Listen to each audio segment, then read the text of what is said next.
Hi, how are you all?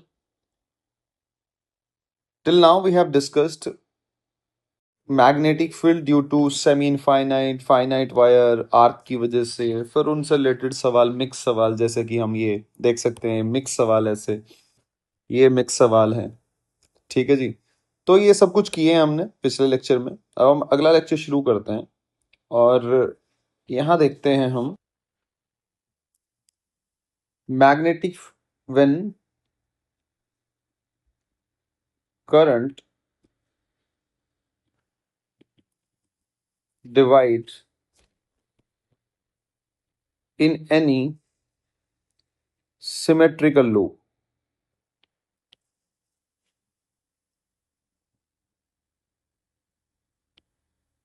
ठीक है जी। और ये कैसा केस ले रहा हूं मैं, यूनिफॉर्म वायर वाला। इसके बाद नॉन यूनिफॉर्म का भी पढ़ेंगे। तो ये कह क्या रहा है, आप इस बात को समझो एक बार। ये कह आपसे कुछ ऐसा रहा है कि कुछ ऐसे है और आपका करंट ऐसे एंटर हुआ। ठीक है जी।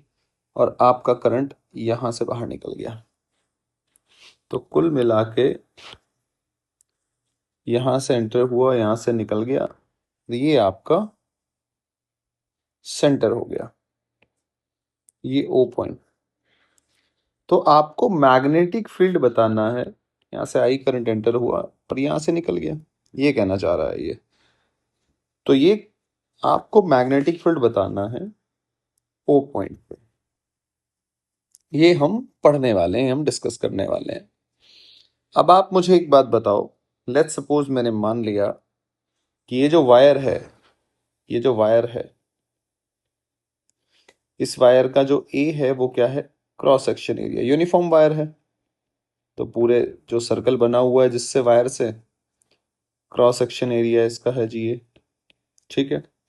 और मैं मान लेता हूं क्या जी, कि ये जो लेंथ है, ये लेंथ L1 है यहां से यहां वाली, और ये लेंथ है जी मेरी L, इसको चलो L2 मान लो। ठीक है जी। उसको L1 मान लो, इसको L2 मान लो। अब मुझे इस पॉइंट पे मैग्नेटिक फील्ड बताना है। अब क्या आपको याद है कि जो मैग्नेटिक फील्ड होगा ओ पॉइंट पे, मैं अगर इसको अल्फा 1 मान लूं, तो जो ये वाली आर्क है, ये बड़े वाली जो आर्क है, ये वाली आर्क है, ये कितना एंगल बनाएगी यहाँ, अल्फा 2। नाम थोड़े कंफ्यूजिंग ना हो तो L1 है तो अल्फा 1 ले लो, L2 है तो अल्फा 2 ले लो। भाई ये L2 है, ये कितना एंगल बना रहा है, अल्फा 2। ये L1 है, ये कितना एंगल बना रहा है, अल्फा 1। अब मैग्नेटिक फील्ड निकालते हैं। देखो जी, मैग्नेटिक फील्ड जब निकालेंगे तो उससे पहले आप एक बात समझो। जब यहाँ से आई करंट आया, यहाँ से क्या आया, आई करंट। तो आई करंट, इसका मतलब ये वाला और ये वाला दोनों किस में, पैरेलल में है। भाई आप ये ऐसे समझ सकते हो ना, करंट आया तो इस वायर का कोई रेजिस्टेंस तो होगा, तो एक तो ये हो गया और एक ये हो गया। क्या इनिशियल फाइनल पॉइंट सेम है, दोनों पैरेलल में है ना, ये वाला ये वाला। तो मैं मान लेता हूं कि लेट एज्यूम कर लेता हूं कि I1 मान लो करंट इधर गया भैया, और I2 करंट इधर गया। ठीक है। अब शुरू करते हैं तुम्हारा B1 निकालना due to L1। Same notation है। तो इसकी वजह से बी पॉइंट, ओ पॉइंट पे जो मैग्नेटिक फील्ड होगा वो कहाँ होगा, इनवर्ड होगा। फिंगर को कर्ल करेंगे, थंब आपका इनवर्ड आएगा। चलो जी, लिखो। B is equals to mu not I1 upon 4 pi, और रेडियस इसका आप R मान लो, R इनटू कितना एंगल सबटेंड कर रहा है जी, ये alpha 1। Similarly B2 will be equals to, और ये क्या है डायरेक्शन इसकी, inward, mu not I2 divide by 4 pi R into alpha 2, और इसकी डायरेक्शन कहाँ है, आउटवर्ड। अगर आप फिंगर को इस डायरेक्शन में कर्ल करोगे तो थंब आपका आउटवर्ड डायरेक्शन में आ रहा होगा। अब आप देखो जी आगे। अब मैं एक चीज कर लेता हूँ, मैं एक बार रेशो देख लेता हूँ। मुझे पता है कि भैया B1 माइनस B2 ही होगा, तो चलो वो बात की बात है। पहले एक बार मैं कुछ रेशो देख लेता हूँ कि इनका रेशो क्या है। B1/B2 करता हूँ मैं, तो ये बनेगा I1 α1 upon I2 α2। Equation number 3। अब करंट जो डिवाइड होता है, एक बार करंट को देखो आप, करंट इनवर्स रेशो में डिवाइड होता है। तो अगर मुझे अब I1 I2 निकालने पड़ेंगे, मुझे कोई रिलेशन तो बनाना ही पड़ेगा। तो I1 will be equals to क्या हो जाएगा, R1 upon R1 plus R2 into R2, inverse ratio है। And I2 will be equals to R1 upon R1 plus R2 into I। ठीक है जी, इनवर्स रेशो है ना ये वाला, तो ये वाला resistance upon total resistance into I, ऐसे लिखते थे करंट इलेक्ट्रिसिटी। एक बार डिवाइड कर लो इनको, तो आपका I1/I2 क्या बना, R2/R1। अब आपको अगर ध्यान हो तो R क्या रेजिस्टेंस है, ये रेजिस्टेंस क्या होता है, रो L अपॉन ए।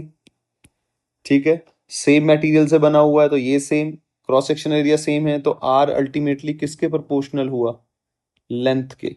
तो क्या मैं, ठीक है जी। अब अगर आर्क लेंथ निकालनी है, तो आर्क लेंथ क्या होती है, एल क्या होती है, आर इंटू एल्फा। तो इसका मतलब आर, ये क्या आ गया, R α2 अपॉन R α1, काट गया, तो यानी कि आ गया α2/α1। तो आपका I1/I2 क्या बना, α2/α1। जरा इस वैल्यू को पुट करना इक्वेशन नंबर 3 में। So B1/B2 will be equals to α2/α1 into α1/α2, cut गया, विल बी इक्वल्स टू 1। यानी कि B1 will be equals to B2। अगर दोनों इक्वल है, और बी नेट कैसे निकालूंगा मैं, दोनों की डायरेक्शन अपोजिट है, तो ये तो मुझे यही निकालना था, B1 माइनस B2। भाई आप देख सकते हैं, ये क्या है इनवर्ड, ये क्या है B2 आउटवर्ड, और दोनों इक्वल हैं, तो इसका मतलब वैल्यू क्या आएगी बच्चे, 0। तो यहां से ये इतनी बड़ी चीज अब हमें सॉल्व करने, अब मुझे पता चल गया कि अगर यूनिफॉर्म सिमेट्रिकल, अगर यूनिफॉर्म वायर है, ऐसे कोई भी यूनिफॉर्म ज्योमेट्री हो और सिमेट्रिकल सेंटर पे अगर मुझे मैग्नेटिक फील्ड निकालना हो, तो कितना आएगा, 0, अगर करंट ऐसे आके डिवाइड हो रहा है तो यहां से अब मैं एक बहुत अच्छी लाइन लिख सकता हूं जो आपको याद रखनी है, और यहीं से सवाल बन जाते हैं ज्यादातर, वो आपको ऐसे ही देगा। ये इंपॉर्टेंट लाइन क्या है, व्हेन करंट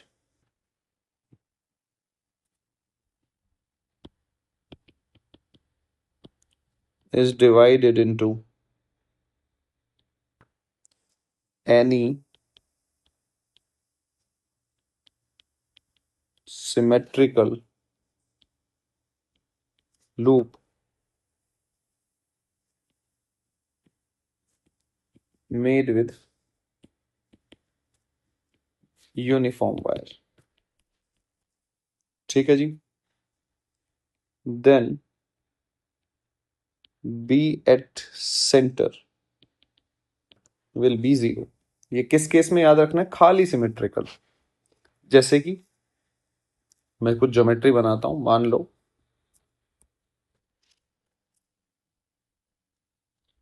ये हो गया जी,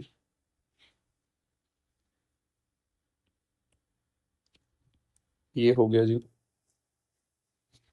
फिर तुम्हारा मान लो कुछ इस तरीके से हो गया।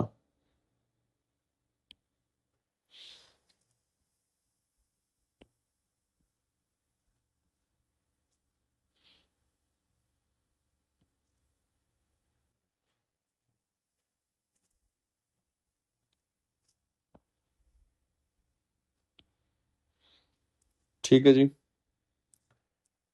ये क्यूब हो गया। तो मान लो करंट एंटर हुआ यहां से, यहां से निकल गया, यहां से एंटर हुआ, मान लो यहां से निकल गया, कहीं से भी एंटर हो, कहीं से भी निकले, कोई दिक्कत नहीं है। ठीक है जी, यहां से मान लो करंट एंटर हुआ, तुम्हारा यहां से निकल गया ऐसे, आई एंटर हुआ, आई। तो सिमेट्रिकल सेंटर जो है सी है, सी। सी, इन सभी केसेस में बी सी क्या होगा, 0। और ये डायरेक्ट क्वेश्चन कई बार आ जाता है तो हमें सॉल्व ही नहीं करना।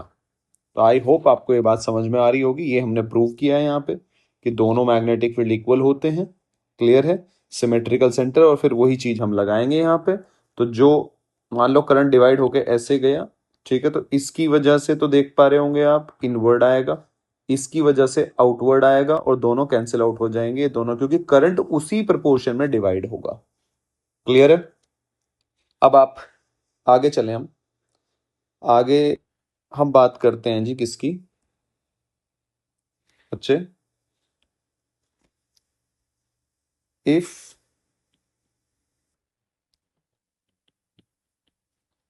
wire is not uniform. अगर वायर यूनिफॉर्म नहीं है तो क्या होगा, तो क्या होगा, कुछ नहीं होगा। अब जो फिजिक्स है, फिजिक्स तो सेम ही रहेगी, फिजिक्स थोड़ी ना बदल जाएगी। तो मैं मान लेता हूं आपको कि जैसे सवाल, हमें सवाल के थ्रू इस बात को समझेंगे। ये यहां से 10 एम्पियर करंट आया, और यहां का जो क्रॉस सेक्शन एरिया है इसका, ये है इसका क्रॉस सेक्शन एरिया ऊपर वाले हिस्से का। तो इसको थोड़ा सा अपन, ठीक है, ये वाला हिस्सा जो है ये 2A है, और नीचे वाले हिस्से का आपको क्रॉस सेक्शनल एरिया क्या दिया हुआ है, ए दिया हुआ है। और ये ऐसे आपको दे दिया, आपसे पूछा गया कि भैया इस ओ पॉइंट पे रेडियस आर है, बताओ जी, हो जाओ शुरू। आपने कहा कि कोई बात नहीं जी, बीओ निकालना है तो इसको फर्स्ट मान लेते हैं, इसको सेकंड मान लेते हैं, ठीक है। तो पहले एक बार रेशो निकाल लो, फिर करना तो B one minus B two ही पड़ेगा, कुछ कुछ ऐसे ही करना पड़ेगा। तो 1 की वजह से B1 देखो, B1 will be equals to mu not I1। अगर मैं यहाँ I1 मान लेता हूँ, इसमें करंट I2 गया, कोई दिक्कत नहीं है। Mu not I1 upon 4 pi R into angle कितना बन रहा है, पाई। तो ये कितना बना रहा है, ये आर्क पाई एंगल बना रही है, रख लो। तो ये कितना आया तुम्हारे पास, और इसकी डायरेक्शन क्या आई, इनवर्ड, वही राइट हैंड थंब रूल लगा के। B2 will be equals to mu not I2 4 pi R into pi, direction कहाँ आई, आउटवर्ड। अब सेम B1/B2 कर लो, तो ये क्या हो जाएगा, I1/I2, I1/I2 पे डिपेंड कर रहा है। अब I1/I2 कैसे निकालोगे, अगेन सेम I1/I2। तो आप ये एक बार रेशो देख लो, या यहीं से मैं डिवाइड कर लेता हूँ। रेजिस्टेंस, अल्टीमेटली तो रेजिस्टेंस देखना है, रेजिस्टेंस के हिसाब से मान लो इसका रेजिस्टेंस R1, इसका रेजिस्टेंस R2। तो R1 कितना है, रो L अपॉन ए, तो ए कितना है इसका, यानी कि रो L अपॉन 2A, लेंथ तो सेम है दोनों की, आर्क लेंथ, तो ये आर्क लेंथ तो सेम बनेगी ना, ये भी L है और ये भी L ही बनेगी, pi into R, pi into R, तो दोनों की सेम बनेगी। तो R2 will be equal to rho L upon खाली ए, तो ये कितना आ जाएगा, rho L upon A dash, area मान ले, और यहाँ भी ए डैश, ये एरिया, या ए डैश क्यों लिखें इसको, इसको ऐसे लिख लो, L1 A1, L2 A2, L2 कितना है L, और ये कितना है A2 A। तो आपका जो आया, ये मैं मान लिया लेट्स सपोज R, तो R1 कितना है जी, R/2। अब आप मेरे हिसाब से इजीली निकाल सकते हैं। अगर मैं आपसे I1 कहूँ तो कितना हो जाएगा, R2 upon R1 plus R2 into I2 बोलूँ तो कितना होगा जी, R1 upon R1 plus R2 into I, ठीक है जी। तो अगर आप B1/B2 निकाल लें, इसको डिवाइड कर लें, सो I1/I2 विल बी बनेगा R2/R1। अब R2 कितना है जी, रखो R, R1 कितना है R/2, कट हो गया, कितना है 2, यानी कि आपका B1/B2 कितना है जी, 2 के बराबर। ठीक है, अब अगर ये 2 के बराबर आया तो बी नेट मेरा क्या है, बी नेट आप कर सकते हैं B1 - B2। तो B1 - B2 कितना बन गया जी, B1/2 will be equals to B1/2 यानी कि हाफ। B1 की वैल्यू कितनी है जी, ऊपर से रख दें, μ0I1/4R, I1/4R। ठीक है जी, I1 की वैल्यू ला के रखें, μ0/8R इंटू I1। I1 आपका कितना हो गया जी, यहाँ से आप I1 निकाल सकते हैं इजिली। R2 बोले तो R/3R/2 इंटू आई टोटल कितना है 10, R से R गया तो आंसर कितना आया जी आपका 20/24 μ0/R। ठीक है जी, तो ये अगर मैं इसको थोड़ा कट करूं, 5 6 5/6 μ0/R, ये आपका आंसर आ जाएगा। तो कुल मिला के अगर नॉन यूनिफॉर्म है तो आपको कुल मिला के इसका रेजिस्टेंस निकालना है, रेजिस्टेंस के हिसाब से करंट डिवाइड होगा, फिर वो करंट फॉर्मूले में रखना है। तो ये जैसे बेसिक फिजिक्स सॉल्व होती है, फिर वो बेसिक फिजिक्स आपको सॉल्व करनी है।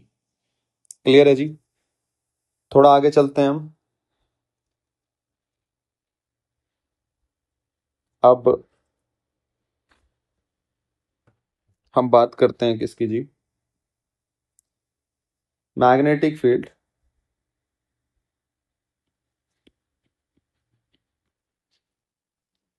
On the axis of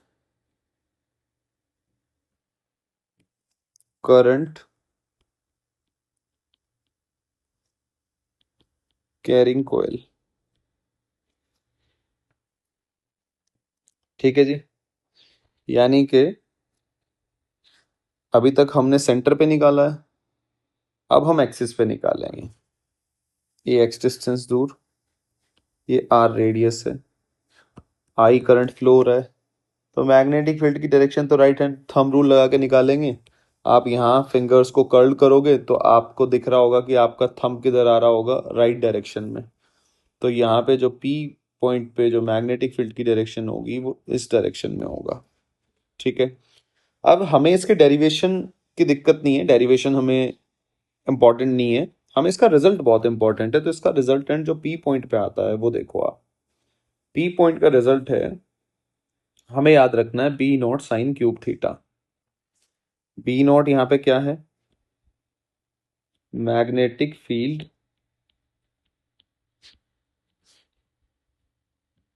at centre, क्योंकि हमारे सारे सवाल इसी से बन जाएंगे। अब ये साइन थीटा क्या है सर, साइन थीटा क्या है, साइन थीटा ये है तुम्हारा, यहाँ पे ये थीटा है। आई होप कि अब आप सारी बातें सॉल्व कर सकते हैं, R² + X², ये पॉइंट है ओ।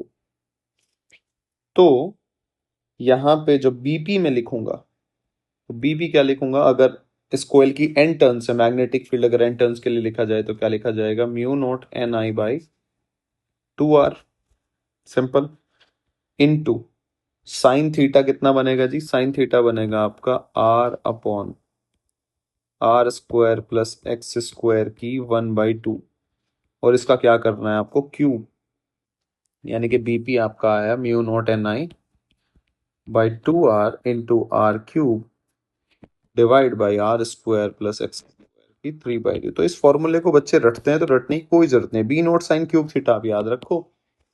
तो ये फॉर्मूला μ0NI/2 R² + X² की, ये बड़ा फेमस सा फॉर्मूला है। अब थोड़ा सा इसी के बारे में हम चर्चा करेंगे।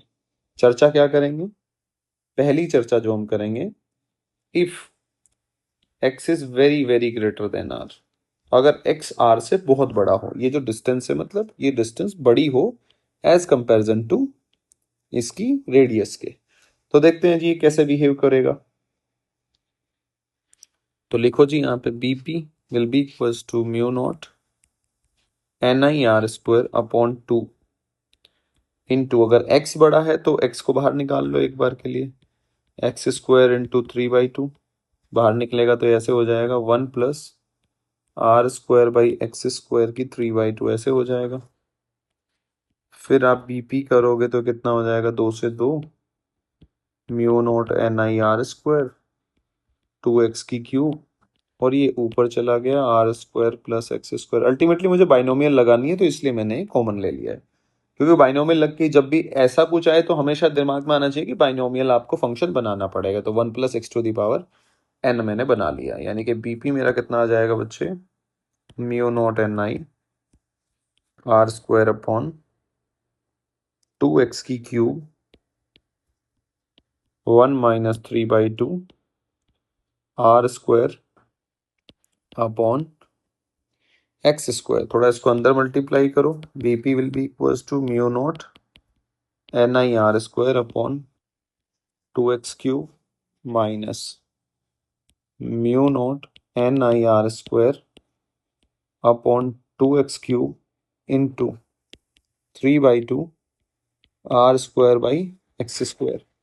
तो x तो ऑलरेडी, अब देखो x तो ऑलरेडी बहुत क्या है तुम्हारा, बड़ा है, ठीक है। जब x यहाँ तो ठीक है, ये x⁴ कितनी हो जाएगी 5, तो ये वाली टर्म और छोटी आएगी, तो इसीलिए हम इस टर्म को क्या कर देते हैं जी, नेगलेक्ट, क्योंकि और छोटी आएगी। यानी कि बीपी की वैल्यू जो आएगी वो कितनी आएगी, mu naught NIR² upon 2x की क्यूब। यानी कि जो बीपी है जी आपका वो कैसे चेंज होगा, 1/x की क्यूब। क्लियर है, दूर जाने पे। सेकंड पॉइंट, ये हम ग्राफ के लिए कर रहे हैं कि इसका ग्राफ कैसे होगा, मैग्नेटिक फील्ड कैसे, जैसे हमने इलेक्ट्रिक फील्ड में सेम डेरिवेशन किया था एक्सेस पे। अगर x बहुत छोटा हो, सेंटर पे तो पता ही है हमें, सेंटर पे तो मैक्सिमम हो गई। अगर x बहुत छोटा हो तो क्या करेंगे जी, कुछ नहीं करेंगे, आप फिर से फॉर्मूला लिखो, म्यू नॉट NIR² अपॉन 2। अब की बार r बड़ा है तो r को बाहर निकाल लो, क्योंकि तभी तो ये x²/r² बनेगा भैया, तभी तो बाइनोमियल बनेगा भाई। ये x बाइनोमियल में क्या होना चाहिए, ये जो बाइनोमियल एक्सप्रेशन होता है 1 प्लस x⁴ 1 प्लस nx, तो ये x कंडीशन होती है, should be very very less than 1, एक से बहुत छोटा होना चाहिए, तभी आप ये अप्लाई कर सकते हैं। तो वही मैंने r बड़ा है, यहाँ पे बहुत बड़ा है तो r को बाहर निकाल लिया। अब ये वाला क्या बनेगा, जब नीचे डिनोमिनेटर बहुत बड़ा है तो इसका मतलब ये जो वैल्यू आएगी पूरी x वो बहुत कम आएगी, एक से छोटी आएगी, तो मैं बाइनोमियल लगा सकता हूँ, तो इसलिए किया गया है। तो ये कट गया जी, ये आ गया आपका म्यू नॉट NI और ये डिवाइड बाई 2r और 1 माइनस 3/2 x²/r²। ठीक है बच्चे, थोड़ा सा अब आप इसको सॉल्व करोगे तो सॉल्व करके आपको दिख रहा है कि ये क्या आएगा तुम्हारा, म्यू नॉट NI/2r, इसको बी नॉट कह देते हैं हम, 1 माइनस 3/2 x²/r²। क्लियर है जी। तो ये आपको दिख रहा होगा कैसे चेंज हो रहा है एज ए, ये पैराबोला, बी कैसे चेंज हो रहा है, पैराबोला। तो अगर मैं इसका आप ग्राफ बनाऊं तो ग्राफ कैसे बनेगा, सेंटर पे यहां तो मैक्सिमम है, यहाँ तो क्या है तुम्हारा बी नॉट है। अब जब आप दोनों तरफ चलोगे तो कम होना शुरू होगा, और कैसे, एज ए पैराबोला की तरह ऐसे, ठीक है। जब आप दूर जाओगे फिर 1/x³ ऐसे, तो एक ग्राफ कुछ ऐसा बनेगा इसका, ठीक है। यहाँ पे तो ग्राफ क्या है तुम्हारा, पैराबोला, और यहाँ तुम्हारा जनरल कर्व है, क्योंकि दूर जाने पे कैसे चेंज हो रहा है, ये ऐसे। क्लियर है जी। अब मैं यहाँ थोड़ा सा चेंज के लिए, जस्ट ये देखो थोड़े से चेंज के लिए अप टू 5% फ्रैक्शनल डिफरेंस अगर मैं निकालूं, किसके रेस्पेक्ट में, सेंटर के रेस्पेक्ट में, फ्रैक्शनल डिफरेंस अप टू 5%, क्योंकि बाइनोमियल एक्सपेंशन भी तभी लग रहा है, यानी कि डेल्टा बी नोट में से कितना कम हुआ, बी नोट, ये वैल्यू कम हुई ना, ये इतना है, तो B naught minus B naught into 3/2 x² / r² will be equals to, जब आप कट करोगे तो ये कितना आ जाएगा, delta B will be equals to B naught into 3/2 x² / r²। तो ये डेल्टा बी नोट ये आपका बना 3/2 x² / r²। क्लियर है जी?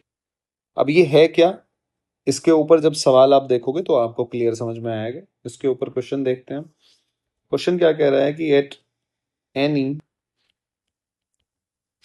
एक्सियल पॉइंट मैग्नेटिक फील्ड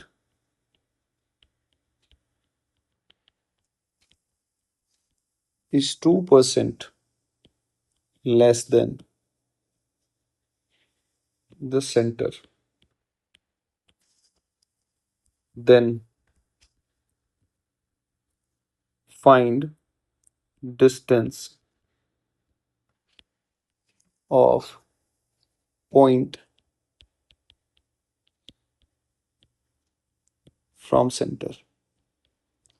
तो ये कह रहा है कि मैं आपको ये बात समझा भी देता हूं कि ये जो पॉइंट है ये सेंटर है, तो सेंटर के बिल्कुल नजदीक है। ये कब तक के लिए निकाला हमने, चेंज अप टू 5%, यानी कि 5% डिक्रीमेंट के लिए हमने फॉर्मूला निकाला। अगर 5% का डिक्रीमेंट हो तो हम यहां फॉर्मूले को यूज करते हैं, यही मैथ्स पढ़ते हैं हम छोटे से चेंज के लिए। तो मुझे पता है कि भैया ये मेरा क्या होने वाला है, अगर आप इसको लगाओगे, मुझे गिवन है डेल्टा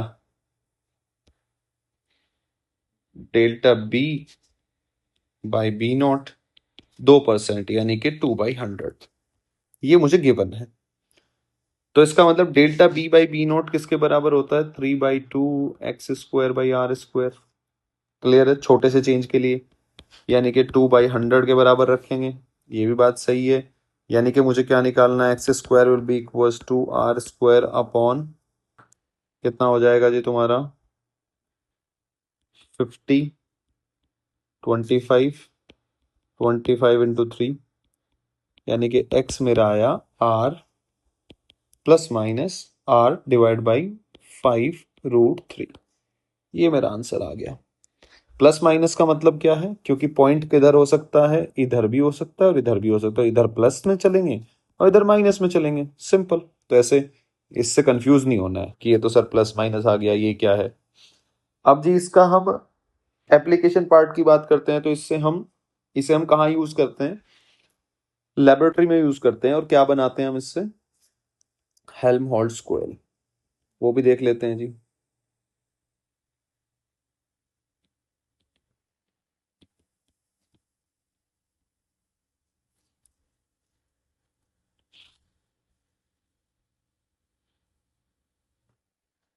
ठीक है जी, ये ऐसे कुछ अरेंजमेंट है, सेम डायरेक्शन में हमने करंट फ्लो कराया और ये दोनों पास पास रखे हुए हैं, ठीक है। और ये किस लिए यूज किया जाता है, ये coil to produce uniform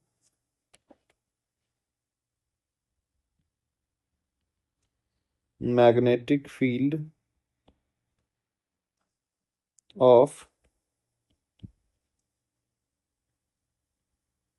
short range. ठीक है जी, यानी कि अगर आप देखो, इसकी वजह से जो मैग्नेटिक फील्ड, अगर मैं मैग्नेटिक फील्ड बनाऊं थोड़ा सा आपको दिखाने की कोशिश करूं, इसकी वजह से मैग्नेटिक फील्ड कुछ ऐसे होगा, ग्राफ की मदद से समझते हैं। इस वाले की वजह से भी मैग्नेटिक फील्ड कुछ ऐसे होगा, ठीक है।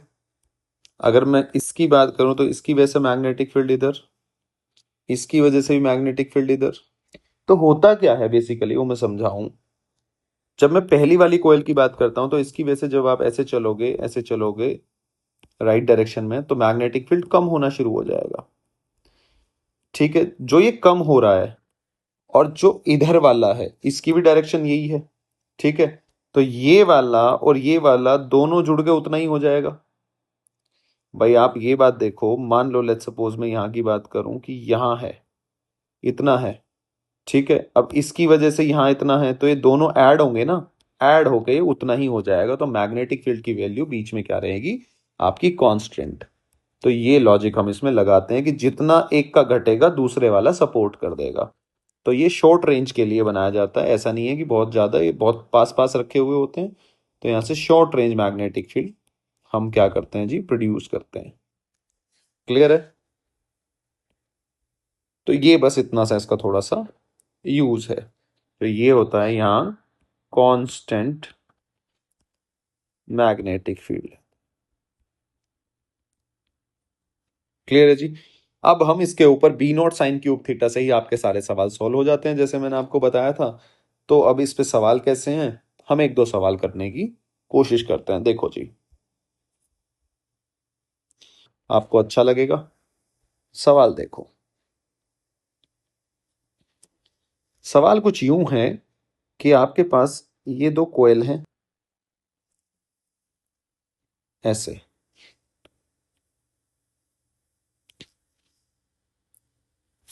और अरेंजमेंट कुछ ऐसे बना रखा है।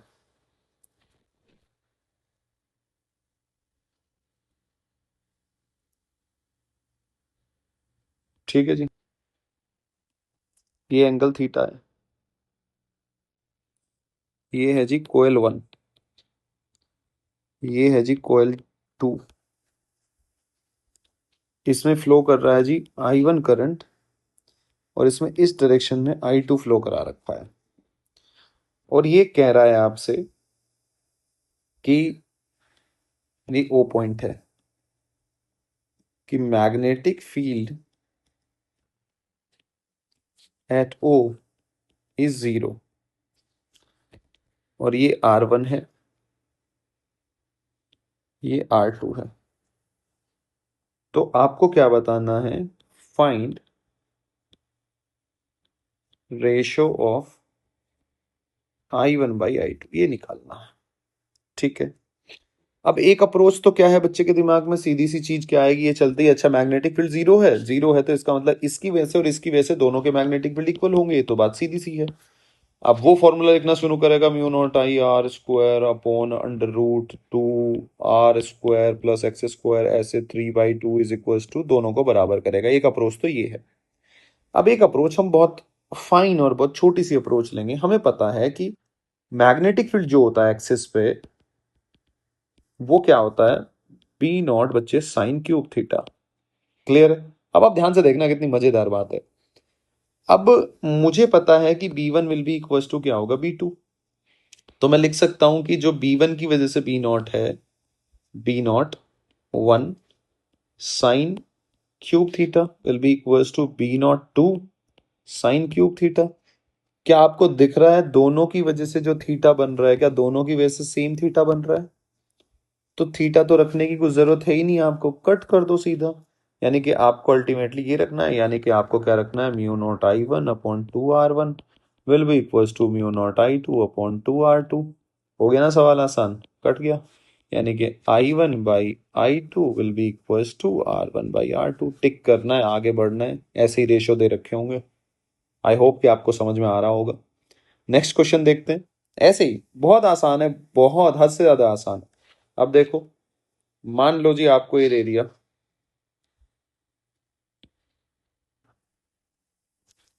कोई टेंशन लेने वाली बात ही नहीं है। आपको कई बार दे देता है √3R, ये R, फॉर्मूला याद ही नहीं रखना। अच्छा, इसकी वजह से मैग्नेटिक फील्ड निकालना है, तो मैग्नेटिक फील्ड यहाँ डायरेक्शन तो ये हो जाएगी बी की। अब निकालना है जी, निकालो। तो ऐसे मिलाओ, ये क्या है, थीटा तुम्हारा, ये कितना है, 3, ये कितना आएगा, 4। तो तुम्हारा साइन क्यूब थीटा यानी कि ये कितना आ जाएगा तुम्हारा, अगर आप यहां से कोस से निकाल लो या वैसे निकाल लो, ये चलो ऐसे लिख लेते हैं। तो ये तुम्हारा कितना आ जाएगा जी, साइन, एंगल निकाल लेते हैं चलो। टेन थीटा कितना हो जाएगा जी, R/2। √3r। वैसे तो 2r में सीधे भी लिख सकता हूँ, पर यहाँ तुम्हें पता चल रहा है r से r गया 1/3 यानी कि 30 डिग्री। या पाइथागोरस थ्योरम लगा लो। तो b मुझे पता है क्या होता है जी, b not sine cube theta. b not की वैल्यू कितनी है जी, mu not I/2r। Sine theta कितना होता है जी, r/2r, इसकी क्यूब, यानी कि mu not I/2r into r से r गया 1/3 यानी कि 1/8, यानी कि आंसर आ गया म्यू नॉट I/16r आंसर। कोई टेंशन लेने वाली बात ही नहीं है। ऐसे बहुत सारे सवाल आएंगे। लेट्स सपोज एक सवाल और चलो कर लेते हैं।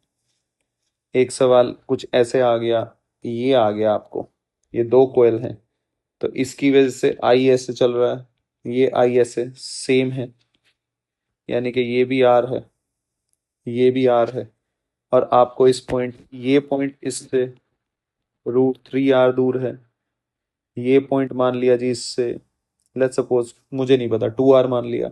तो अब इसकी वजह से जो मैग्नेटिक फील्ड होगा, 1 की वजह से और 2 की वजह से, 1 की वजह से किधर आएगा, B1 इधर आएगा, 2 की वजह से भी B2 इधर आएगा, तो बी नेट क्या हो जाएगा जी, आपका B1 + B2।